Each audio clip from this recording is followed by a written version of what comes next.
Ranger is the character's first feature-length film that makes its debut in the year 1956. A multi-chapter serial no longer. This theatrical feature from Warner Brothers would serve as a companion piece to the ABC television series of the same name. The release of the film actually took place in between the transition between the 4th season of the television series, which aired in black and white, and the 5th season, which was the first season shot in color. Clayton Moore and Jay Silverheels would again star as the Lone Ranger and Tonto, respectively. Well, then you're obviously a burglar of the Lone Ranger. I'm not a burglar.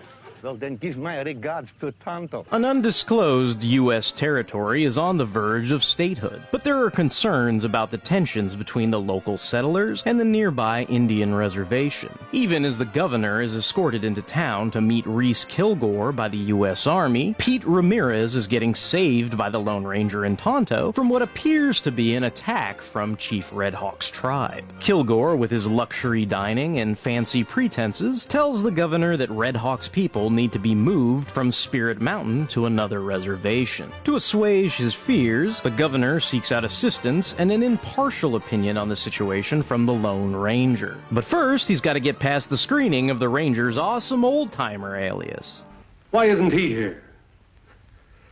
Must we have all this mystery? I'm the governor. I need his help. Gotta know you're talking through me, Governor. That's why I'm here. The governor then unknowingly offers to purchase silver from Tonto when the Lone Ranger finally decides to remove his disguise. If any audience members were unfamiliar with the background of the Lone Ranger, the governor's ignorance of the Ranger's origins get those folks all brought up to speed rather well. It's wise to know a man before you place any trust in him. But then you won't mind my asking a few questions? Of course not. Let me tell you a brief story.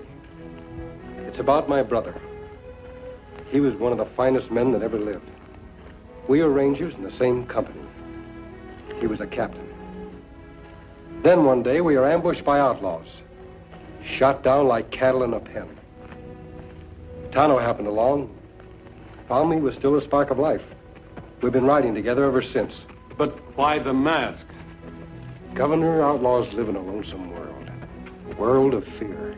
Fear of the mysterious. I made this mask from my dead brother's clothing. I've worked from behind it ever since. I'll wear this mask until justice has been dealt to the last murderer and outlaw. I hope that answers your questions. It does. The Lone Ranger and Tonto seek out their old friend, Chief Red Hawk, to sue for peace between the reservation and the settlers. The Lone Ranger has to put up with the arrogant and aptly named Angry Horse, whose voice should be rather familiar to fans of Batman the Animated Series. You go, white man, in friend of Indian. Go, white man, Indian friend. White man, Indian fight. There must be no more talk of fighting. Not true. Much talk make warrior weak. Red Hawk, talk all time. Angry Horse, not talk. Red Hawk, no more tell what do. Red Hawk old, no more fight. Angry Horse, not old. Better Angry Horse be chief. Meanwhile, Pete Ramirez is conscripted by the Ranger to infiltrate Kilgore's ranch hands. The ranch hands are led by a mean-looking dude named Cassidy. Here's a man you just know is a bad guy by simply looking at him. Cassidy kills Ramirez for snooping around and is secretly buying up all the dynamite on behalf of Reese Kilgore. Keep your mouth shut about this. While the Ranger is busy uncovering Ramirez's murder and tracking down the shopkeeper who sold Cassidy all the dynamite, Tonto heads into town and is not only confronted by Cassidy, but pretty much the entire damn town.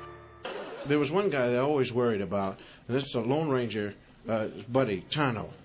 Now, Tonto, to me, always was like, I would say to Tonto, you know, why does he do the same thing? Because the Lone Ranger would always say, Tonto, yes, Kimasari, I want you to go to town. You know, and every time he'd go to town, the bandits would beat the snot out of him. Oh, they'd give him, it's nice to have you in town, Tonto.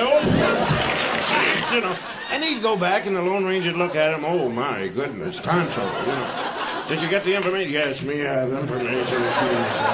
You know, that kind of thing. And I'd always holler in the radio, Tonto, don't go to town. You know, they're going to beat you up again, man. You know, just one time. Tonto, yes, Kemosabe, you go to town. You go to hell, Kemosabe.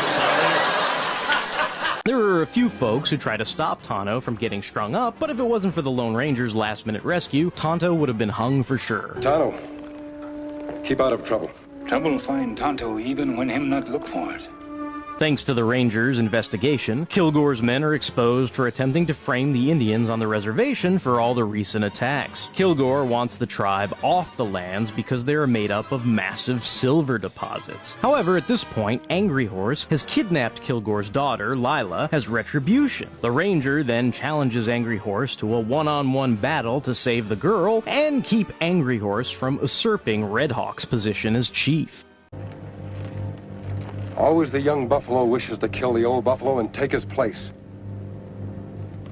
And he does kill the old buffalo because he has youth and strength. But has he the wisdom to lead the herd? To keep it out of danger? I say Angry Horse has not the wisdom. He cannot be the chief of a tribe that wishes to live in peace. I will fight Angry Horse to prove he is not worthy. After defeating Angry Horse, the Lone Ranger turns the tables on Cassidy and Kilgore's raiding party with the same dynamite they plan to use to unearth all the silver from the reservation mountain. Tonto also uses the dynamite to hold off Angry Horse and his followers. Once again, the U.S. cavalry literally shows up along with the U.S. Marshal, who remove Kilgore and his men from the reservation lands. Kilgore solely puts the blame on Cassidy for the murder of Pete Ramirez, so Cassidy returns the favor by shooting his old boss dead. Cassidy makes a run for it, but the Ranger goes after him to make the arrest.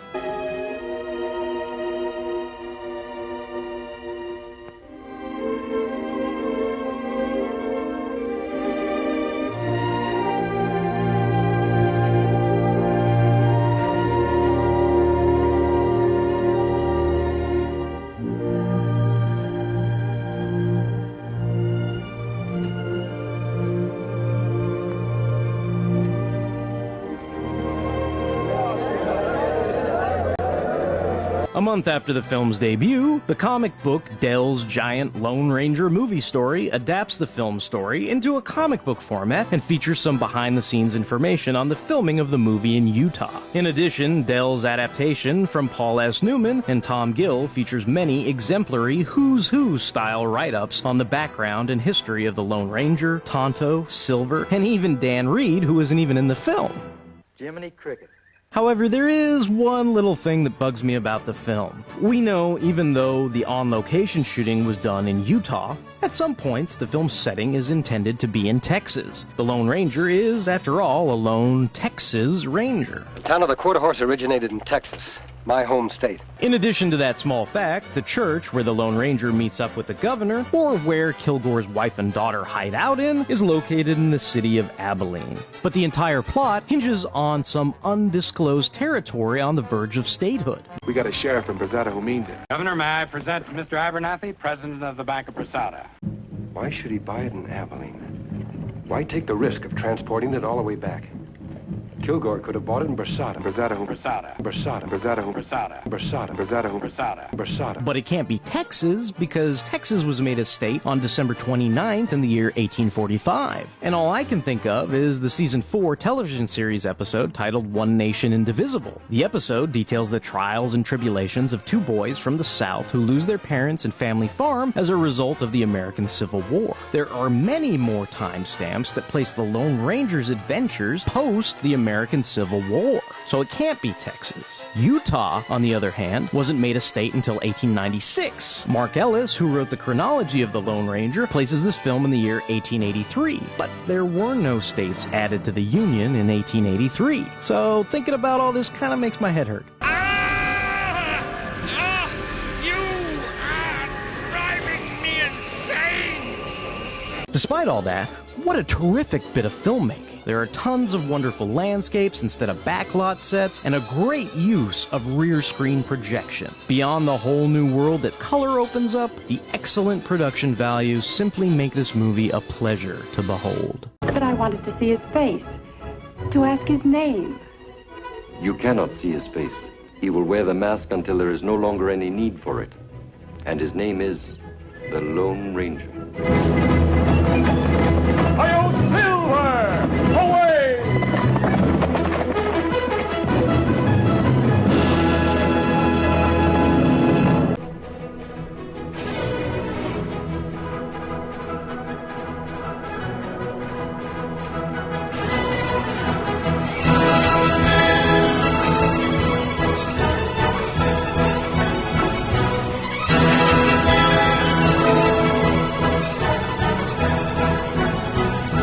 Versada. Versada. Versada. Versada. Versada. Versada. Versada. Versada. You are